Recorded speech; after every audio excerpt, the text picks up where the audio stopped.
All right, let's talk about something truly wild that just sent shockwaves through the global economy today. On one hand, you have tensions between the US and Iran at a terrifying boiling point. But on the other, oil prices just fell off a cliff. So how is that even possible? Let's get into it and break this whole thing down. So this was the headline that just blasted across the news wires today, April 17th. Global oil prices have plummeted.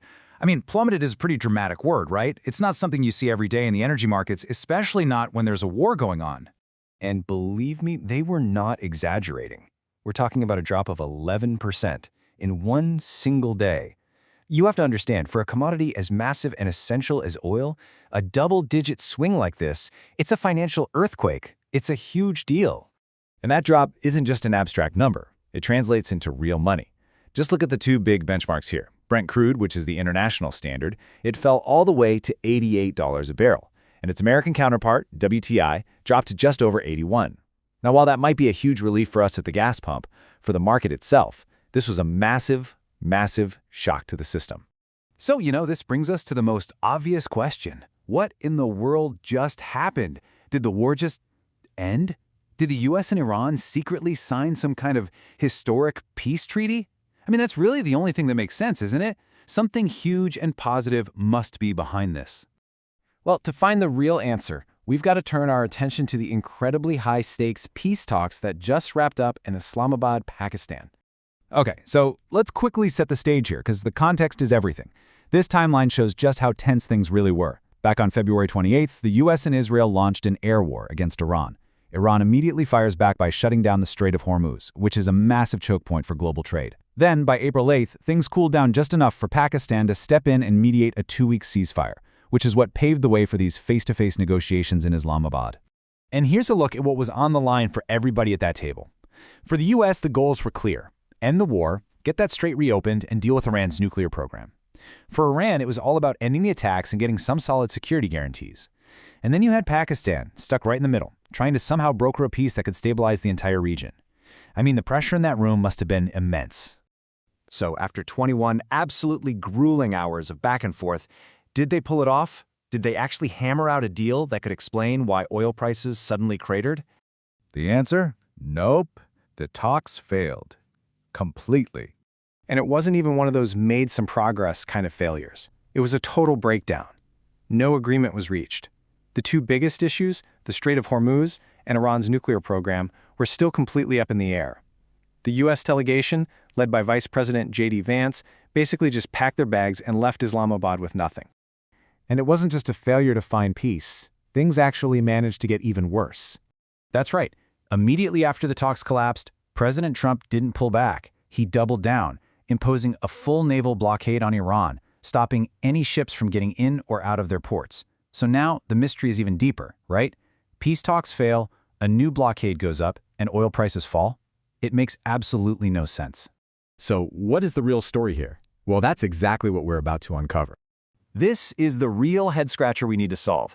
If the big talks failed and led to a blockade, then why in the world would Iran turn around and reopen the most important oil waterway on the planet? And here it is.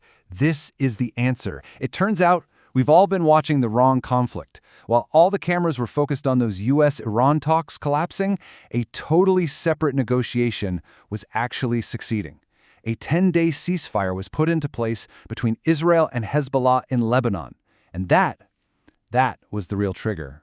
And we don't have to guess, we have direct confirmation from the Iranian foreign minister himself, Abbas Araghchi.